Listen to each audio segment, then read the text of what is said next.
Saudara-saudara yang dikasihi Tuhan, dimanapun saudara-saudara berada, selamat hari Minggu dan selamat beribadah bersama keluarga.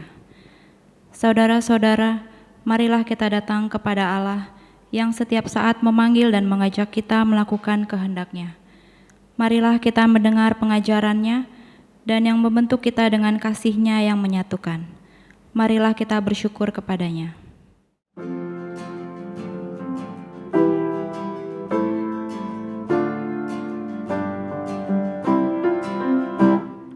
Inilah hari Minggu, hari Tuhan yang kudus. Semua orang percaya bergegas datang ke rumah-Nya. Dengarkanlah panggilan-Nya, Yesus mengundang engkau. Marilah orang percaya, marilah datang segera.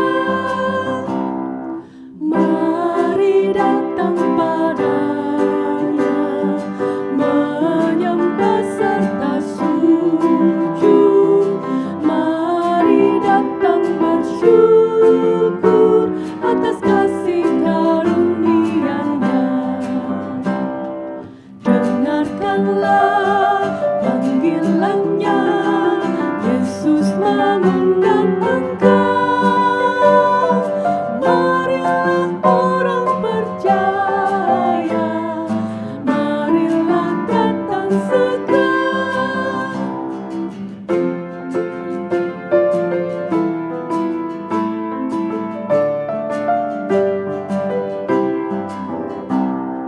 Biarlah firman Tuhan membentuk hidup kita, menyatakan kasih-Nya ke seluruh penjuru dunia. Dengarkanlah panggilan-Nya, Yesus mengundang engkau. Marilah orang percaya, marilah datang segera. Saudara-saudara, kebaktian kita berlangsung dalam nama Bapa, Anak, dan Roh Kudus. Amin,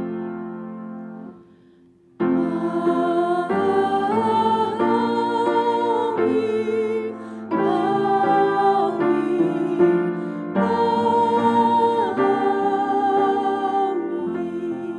amin. Kasih karunia dan damai sejahtera dari Allah Bapa kita dan dari Tuhan kita Yesus Kristus menyertai saudara sekalian. Dan menyertai saudara juga.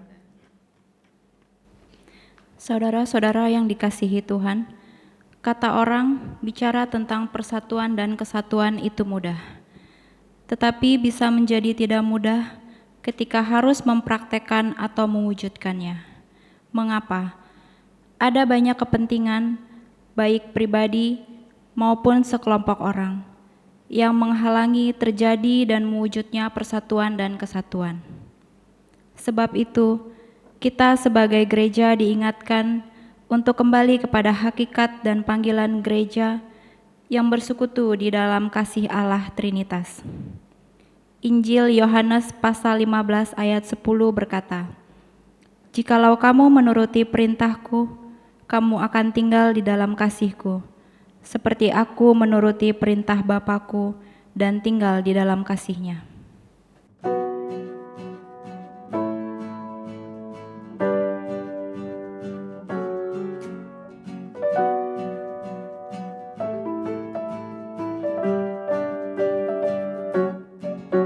Gereja bagai batera pun suka berhenti, tak menempuh samudera, tak ingin berjari.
Saudara-saudara yang dikasihi Tuhan, marilah kita merendahkan diri, mengakui kesalahan dan dosa kita di hadapan Allah. Ya Allah, Bapa yang Maha Kudus, pada saat ini kami datang ke hadirat-Mu, sebab kami sadar bahwa kami telah berdosa kepadamu. Sebagai gereja dan keluarga Kristen, bahkan orang yang percaya, oleh karena kepentingan dan ambisi diri sendiri, seringkali mengalami kegagalan untuk mewujudkan dan terjadinya gereja yang satu, keluarga Kristen yang harmoni dan rukun, dan orang percaya yang bersekutu. Karena kepentingan dan ambisi diri sendiri, kami saling memisahkan diri dan tercerai-berai. Kami seperti orang asing satu terhadap yang lain. Kasihanilah kami ya Allah, ampunilah kami ya Kristus, ubahkan dan baharuilah hidup kami ya Roh Kudus, agar kehidupan dan kehadiran kami menjadi berkat bagi sekitar kami. Di dalam nama Yesus, kami mengaku dan memohon. Amin. Bagi yang mengakui dosanya dengan kerendah hatian dan jujur, dengarlah firman Allah menurut surat Kolose 1 ayat 13-14. Ia telah melepaskan kita dari kuasa kegelapan dan memindahkan kita ke dalam kerajaan Anak-Nya yang kekasih. Di dalam Dia kita memiliki penebusan kita, yaitu pengampunan dosa. Demikianlah berita anugerah dari Tuhan. Syukur kepada Allah.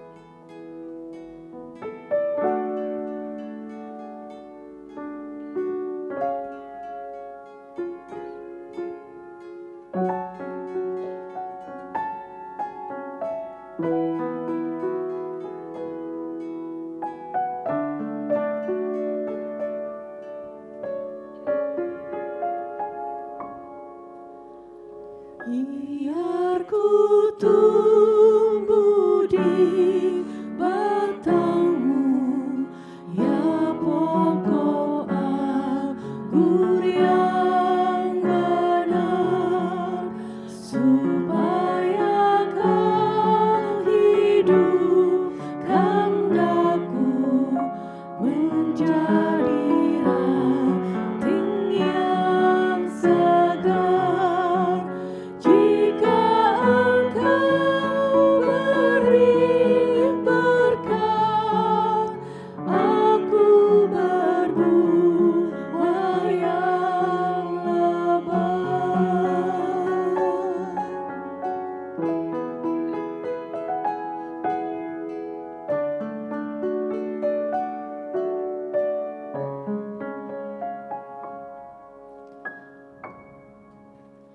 Denganmu saja ku bersatu, tak tercerai sesaat pun.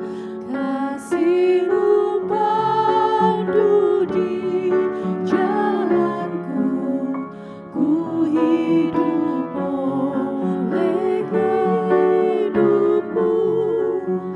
Dengan salib-Mu ku menang, jikalau Kau beri terang.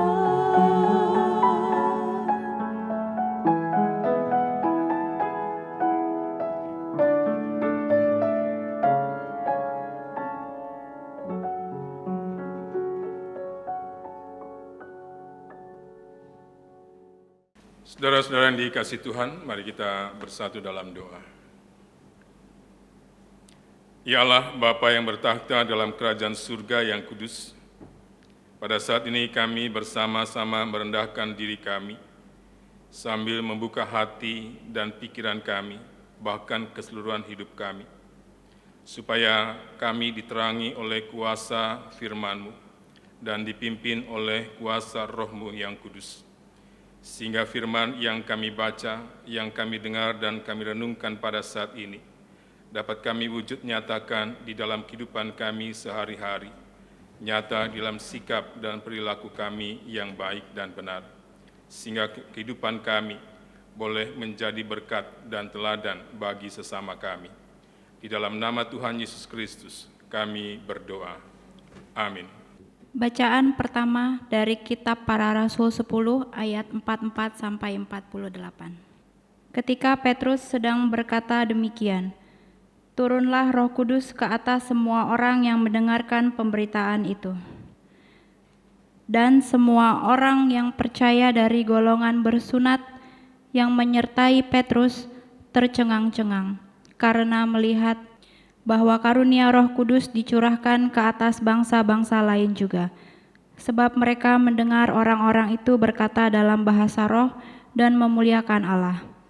Lalu kata Petrus, bolehkah orang mencegah untuk membaptis orang-orang ini dengan air, sedangkan mereka telah menerima Roh Kudus sama seperti kita?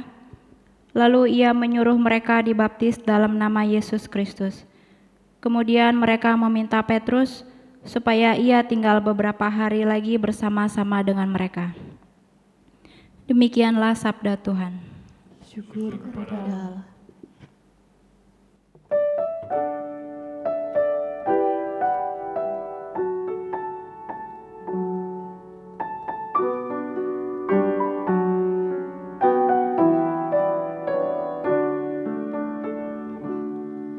Bagi Tuhan nyanyikan nyanyian baru, sebab Dia sudah lakukan perbuatan ajaib.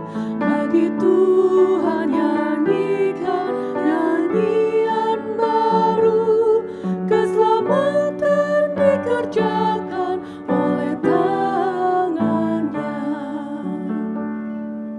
Bagi Tuhan nyanyikan nyanyian baru, sebab Dia sudah lakukan perbuatan ajaib. Bagi Tuhan nyanyikan nyanyian baru, keselamatan dikerjakan oleh tangannya. Tuhan sudah perkenalkan kepada kita keselamatan yang daripadanya. Tuhan sudah menyatakan keadilannya di depan mata bangsa-bangsa. Bagi Tuhan nyanyikan nyanyian baru, sebab Dia sudah lakukan perbuatan ajaib. Bagi Tuhan nyanyikan nyanyian baru, keselamatan dikerjakan oleh tangannya. Yang mengingat kasih setianya pada kita, kesetiaannya pada Israel, dan segala ujung bumi telah melihat keselamatan yang dari Allah. Bagi Tuhan nyanyikan nyanyian baru, sebab Dia sudah lakukan perbuatan ajaib. Bagi Tuhan nyanyikan nyanyian baru, keselamatan dikerjakan oleh tangannya. Bersoraklah bagi Tuhan seluruh bumi, bergembira bersorak bermazmur. Bermazmur dengan kecapi dan lagu nyaring, bersoraklah dengan sangkakala. Bagi Tuhan nyanyikan nyanyian baru, sebab Dia sudah lakukan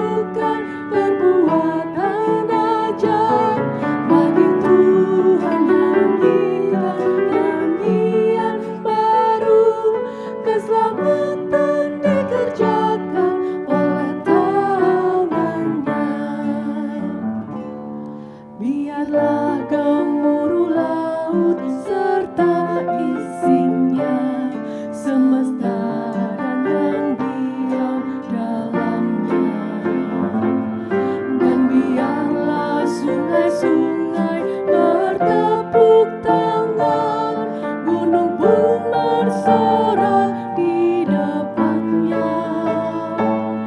Bagi Tuhan nyanyikan nyanyian baru, sebab Dia sudah lakukan perbuatan ajaib. Bagi Tuhan nyanyikan nyanyian baru, keselamatan dikerjakan oleh tangannya. Sebab Dia datang untuk ini bumi, Tuhan datang menghakimi bumi. Dia akan menghakimi dengan keadilan bangsa-bangsa dengan kebenaran. Bagi Tuhan nyanyikan nyanyian baru, sebab Dia sudah lakukan perbuatan ajaib. Bagi Tuhan nyanyikan nyanyian baru, keselamatan dikerjakan oleh tangannya.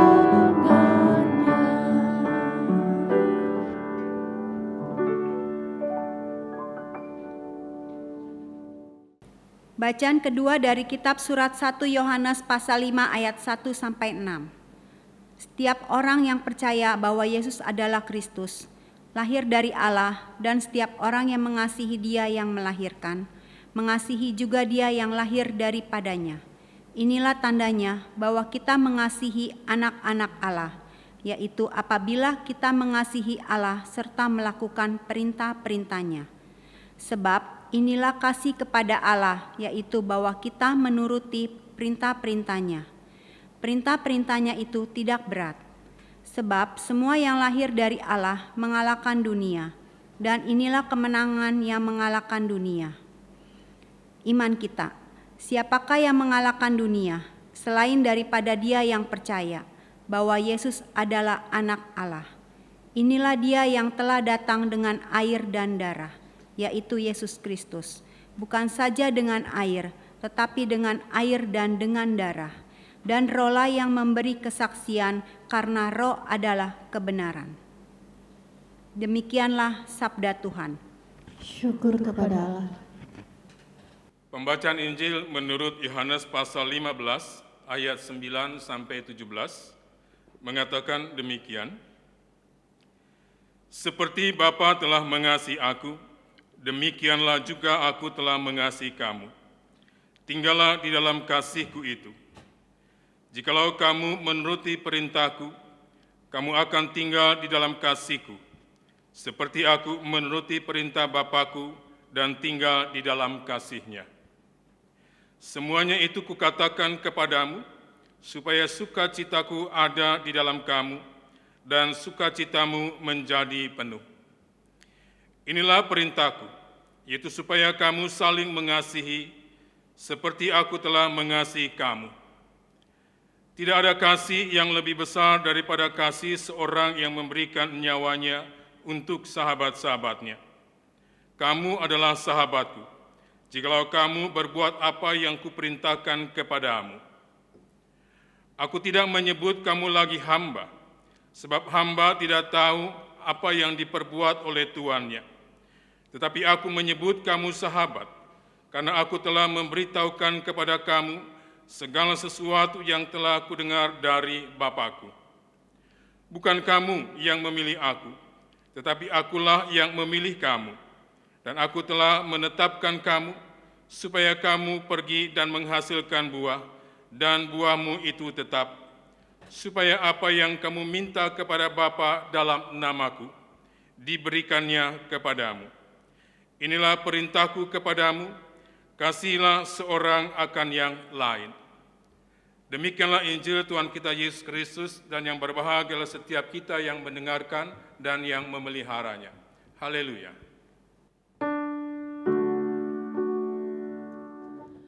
Haleluya, haleluya, haleluya.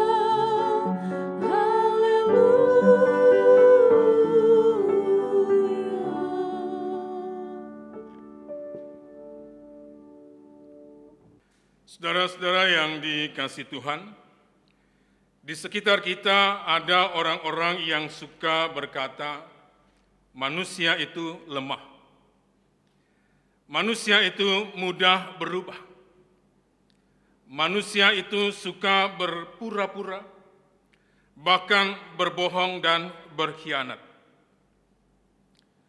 Tidak mungkin manusia itu bisa mengasihi. Kalaupun manusia bisa mengasihi, maka ia akan mencoba untuk memahami kasihnya selama itu bisa memberikan keuntungan bagi dirinya sendiri. Kasihnya mudah sekali sirna, bahkan sangat mudah untuk berganti dengan kebencian.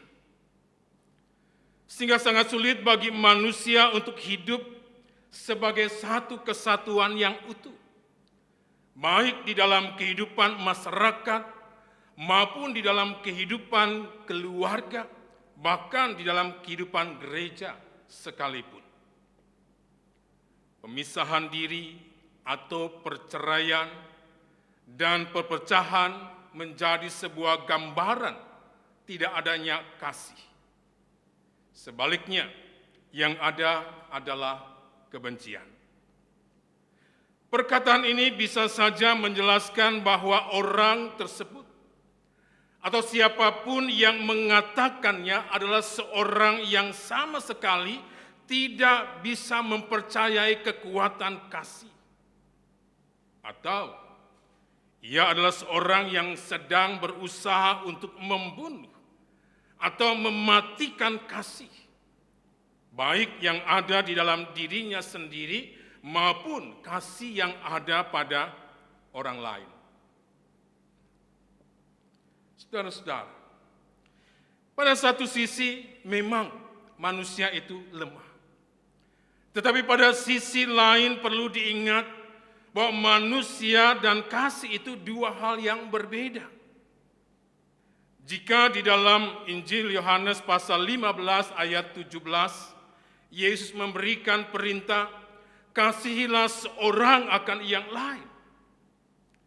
Sesungguhnya Yesus memahami betul bahwa di dalam kelemahannya justru manusia sangat membutuhkan kasih. Mengapa? Hal yang pertama, kasih akan mengubahkan, kasih akan memotivasi atau mendorong seseorang untuk memahami tentang kebenaran.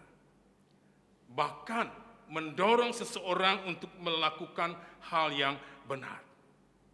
Seperti yang dialami dan dilakukan oleh Petrus terhadap orang-orang yang tidak bersunat dari bangsa-bangsa non-Yahudi, dan kepada orang-orang percaya dari golongan yang bersunat ketika terjadi pencurahan roh. Dari Kisah Para Rasul pasal 10, kita dapat memahami dan kita dapat mengetahui bagaimana Petrus yang mengalami perubahan pemahaman terhadap bangsa-bangsa lain atau orang-orang yang bukan Yahudi. Dari yang pertama ia menyebut sebagai orang-orang yang najis dan orang-orang yang tidak tahir, menjadi Petrus yang mengatakan kepada dirinya sendiri, bahkan juga kepada orang-orang yang ada di sekitarnya sebagai orang-orang yang tidak lagi boleh disebut sebagai najis atau orang-orang yang tidak tahir. Dan ketika peristiwa pencurahan roh itu terjadi, ia memberikan sebuah tantangan kepada orang-orang percaya dari golongan yang bersunat, untuk mereka berani dan mau mengubah cara pandang mereka terhadap orang-orang non-Yahudi atau bangsa-bangsa lain di luar mereka. Bolehkah orang mencegah untuk membaptiskan orang-orang ini? Dan persoalannya bukan boleh atau tidak boleh, melainkan bagaimana kita memahami karya keselamatan Allah, bagi semua manusia, bahkan bagi dunia. Hal yang kedua, kasih akan memotivasi, kasih akan mendorong seseorang untuk tidak berhenti hanya sampai pada mempunyai pemahaman yang benar. Sehingga seseorang tidak lagi berprasangka buruk. Tetapi lebih daripada itu, kasih akan mengajak seseorang untuk membuka diri terhadap orang lain. Bahkan kasih akan mendorong seseorang untuk berani menerima orang lain yang berbeda latar belakang. Bahkan di dalam perbedaan itu, kasih akan mendorong seseorang untuk menjalin relasi sebagai sebuah komunitas kasih. Di dalam Kisah Para Rasul pasal 10 ayat 48 diceritakan, Petrus justru menyuruh orang-orang dari bangsa-bangsa lain atau orang-orang non-Yahudi yang sudah menerima Roh Kudus pada saat itu untuk dibaptis dalam nama Yesus. Bahkan ia berani untuk menerima undangan mereka tinggal bersama dengan mereka beberapa hari. Dari kedua hal tersebut di atas, maka kita dapat memahami bahwa sesungguhnya kasih adalah sebuah kekuatan yang memulihkan hidup seseorang. Kasih adalah kekuatan yang mampu memulihkan relasi atau hubungan seorang dengan yang lain. Kasih memotivasi seseorang untuk memiliki sebuah gambaran diri dan gambaran diri orang lain dengan benar. Sehingga setiap orang bisa saling terkoneksi, setiap orang bisa saling terhubung ke dalam sebuah komunitas yang tidak hanya saling menerima, tetapi juga saling menghargai satu dengan yang lain. Sebagaimana ditegaskan oleh Yesus di dalam pengajarannya, "Aku tidak menyebut kamu lagi hamba, sebab hamba tidak tahu apa yang diperbuat oleh tuannya. Tetapi aku menyebut kamu sahabat, karena aku telah memberitahukan kepada kamu segala sesuatu yang telah kudengar dari Bapa-Ku." Dan kasih Yesus adalah kasih yang merendahkan diri sambil mengangkat harga diri orang lain yang ada di sekitarnya. Bahkan kasih yang rela berkorban untuk sesamanya. Dan kasih yang seperti itulah yang diajarkan, yang diteladankan, yang diteruskan oleh Yesus kepada murid-muridnya. Dan untuk itulah Yesus meminta, Yesus mengajak kepada murid-muridnya dan orang yang percaya kepadanya untuk tinggallah di dalam kasih-Ku itu. Permintaan dan ajakan tinggallah di dalam kasih-Ku itu mau menggambarkan kesatuan kasih antara Yesus dengan Allah sebagai Bapanya. Yesus menghendaki murid-muridnya dan orang yang percaya kepadanya untuk berada di dalam kesatuan kasih dengan Yesus dan kasih dengan Bapanya. Dan kesatuan kasih murid-murid dan orang-orang yang percaya kepada Yesus digambarkan dengan ranting-ranting yang melekat kepada batang pokok anggur. Di dalam Yohanes pasal 15 ayat 4 dan 5 dikatakan, "Tinggallah di dalam Aku dan Aku di dalam kamu, sama seperti ranting tidak dapat berbuah dari dirinya sendiri kalau ia tidak tinggal pada pokok anggur. Demikian juga kamu tidak berbuah, jikalau kamu tidak tinggal di dalam Aku. Akulah pokok anggur dan kamulah ranting-rantingnya. Barang siapa tinggal di dalam Aku dan Aku di dalam Dia, ia berbuah banyak. Sebab di luar Aku, kamu tidak dapat berbuat apa-apa." Saudara-saudara, seperti ranting-ranting anggur yang menghasilkan buah karena melekat pada batang pokok anggur, begitu juga dengan kehidupan murid-murid dan orang yang percaya, yang hidupnya berada di dalam persekutuan dengan Kristus, atau yang hidupnya melekat dengan Yesus, yang pada satu sisi akan mengalami kasih Yesus dan kasih Allah. Sekaligus pada sisi lain, ia akan menyalurkan dan mewujud nyatakan kasih Yesus dan kasih Allah itu di dalam dan melalui ketaatannya. Kasih senantiasa memberdayakan dan menghidupi dan menghadirkan kehidupan.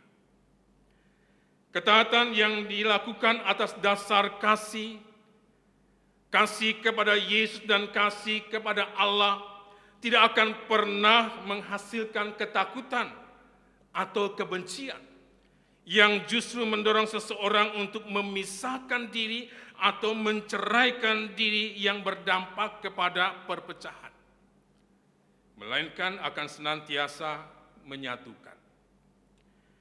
Kesatuan yang didasarkan pada kasih, kesatuan yang diwarnai oleh kasih, akan membuat siapapun yang ada di dalamnya mengalami sukacita. Di dalam Yohanes pasal 15 ayat 11, Yesus berkata, "Semuanya itu kukatakan kepadamu, supaya sukacitaku ada di dalam kamu, dan sukacitamu menjadi penuh." Saudara-saudara yang dikasihi Tuhan, tidak ada seorang pun yang tidak membutuhkan kasih. Ketika seseorang sadar akan kelemahannya, sesungguhnya ia sangat membutuhkan kasih dan bukan kebencian. Karena kebencian bukanlah kekuatan, melainkan kelemahan itu sendiri.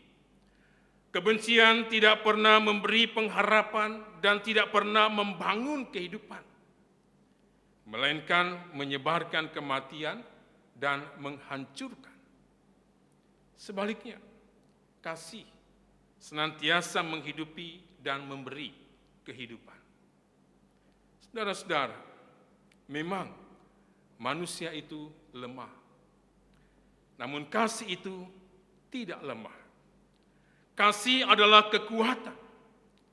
Kasih akan memberdayakan siapapun untuk melakukan perintah Allah. Melakukan dan mewujudkan kasih membuat perintah-perintah Allah itu tidak lagi berat. Bahkan ketika ia harus berkurban dan menyerahkan nyawanya. Oleh sebab itu, berbahagialah setiap orang yang hidup di dalam kasih Tuhan. Karena dengan demikian ia akan senantiasa menghadirkan kasih dan menghidupi kasih di tengah-tengah komunitas di mana ia dihadirkan. Baik di dalam komunitas masyarakat maupun di dalam komunitas keluarga dan gereja. Sehingga tidak ada lagi kebencian selain sukacita kasih. Tuhan memberkati. Amin. Bapak, Ibu, dan saudara-saudara, mari kita masuk dalam saat hening sejenak.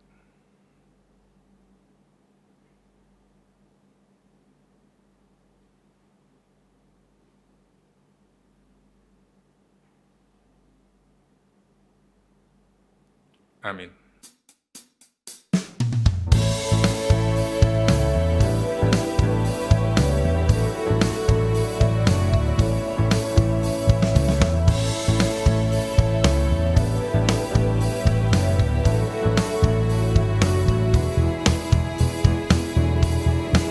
Berlimpah sukacita di hatiku, di hatiku, di hatiku. Berlimpah sukacita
Marilah kita bersama dengan umat Allah di masa lalu, masa kini, dan masa depan, mengingat pengakuan pada baptisan kita menurut pengakuan iman rasuli.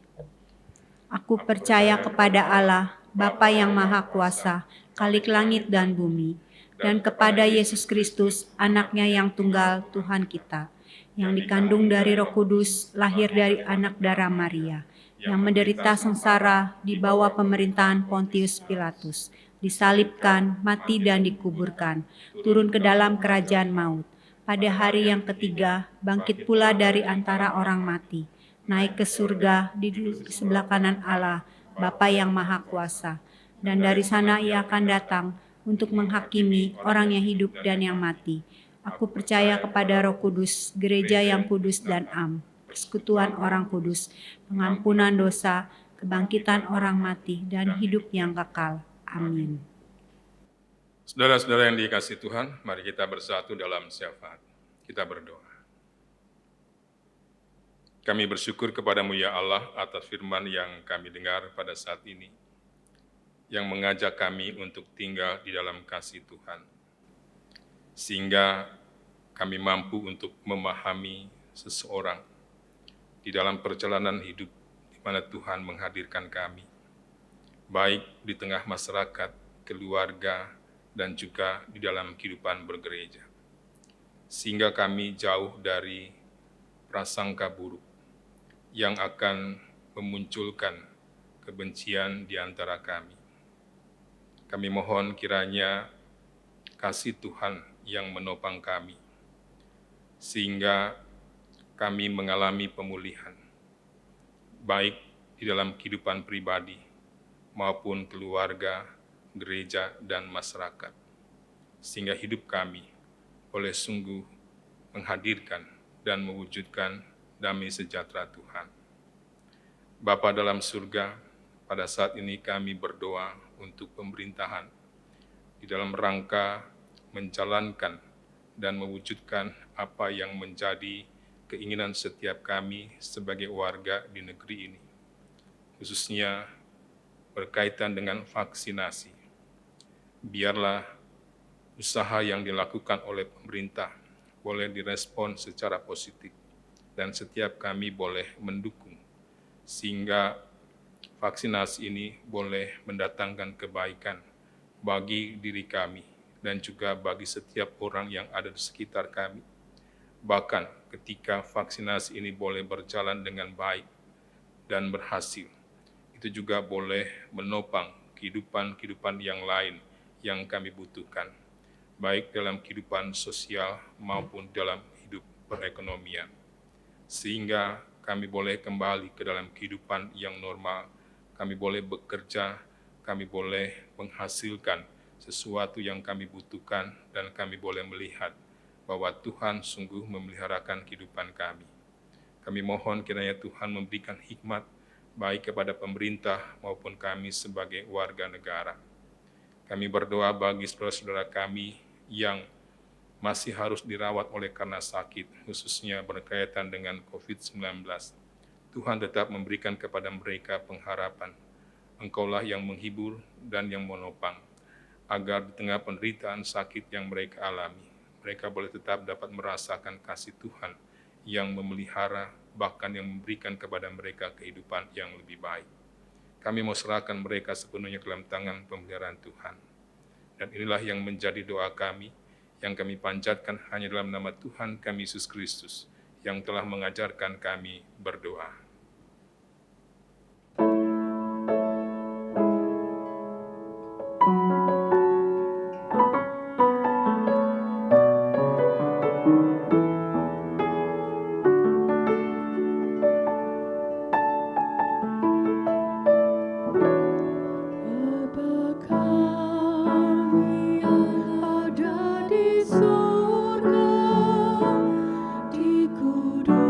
Kuduskanlah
sebab Engkau yang punya kerajaan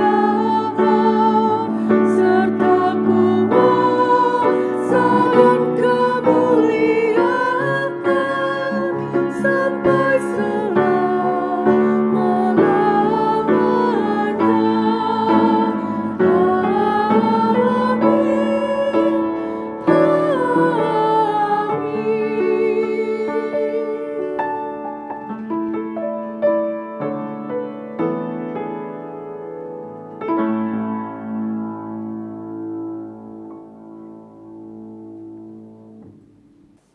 Saudara-saudara yang dikasihi Tuhan, mari kita mengungkapkan syukur kita dengan memberi persembahan.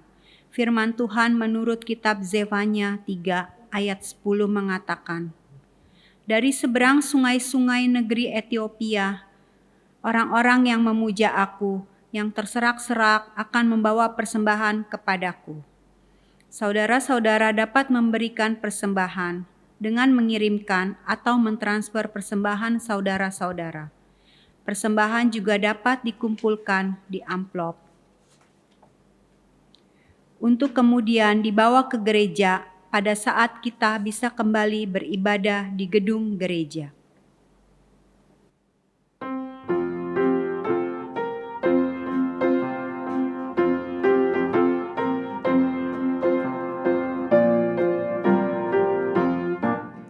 Mengucap syukurlah di dalam segala hal, sebab itulah yang dikehendaki Allah di dalam Yesus Kristus bagimu. Mengucap syukurlah, mengucap syukurlah.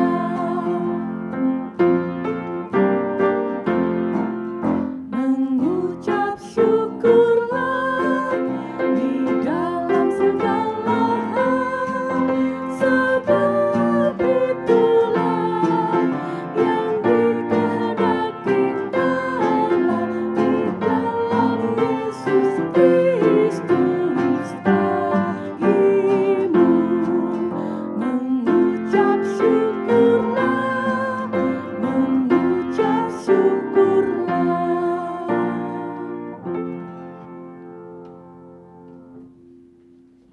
Saudara-saudara yang dikasihi Tuhan, mari kita berdoa. Ya Allah, Engkau senantiasa memelihara kehidupan kami, sehingga jeripaya kami yang Engkau berkati. Kami hidup di dalam kecukupan, karena kami bersyukur kepadamu ya Allah. Dengan dan melalui persembahan yang kami bawa dan berikan dalam ibadah hari ini. Di dalam nama Tuhan Yesus, amin.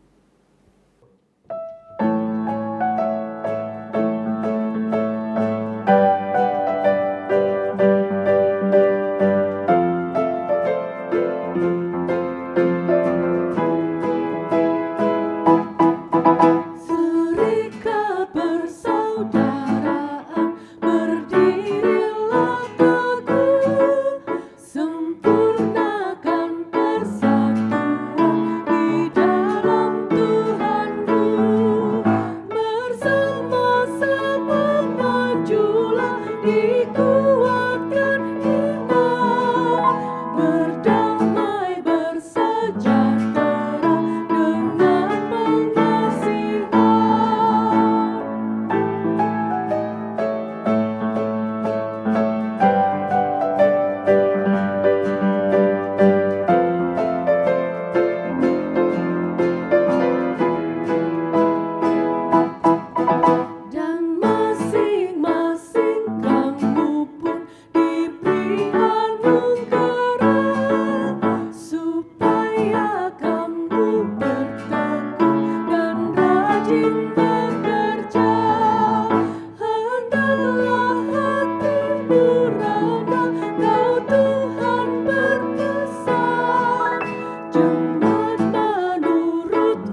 Saudara-saudara, arahkanlah hatimu kepada Tuhan. Kami mengarahkan hati kami kepada Tuhan. Jadilah saksi Kristus. Syukur kepada Allah, Terpujilah Tuhan. kini dan selamanya. Dan terimalah berkat Allah. Tuhan memberkati engkau dan melindungi engkau. Tuhan menyinari engkau dengan wajah-Nya dan memberi engkau kasih karunia. Tuhan menghadapkan wajah-Nya kepadamu dan memberi engkau damai sejahtera. Amin.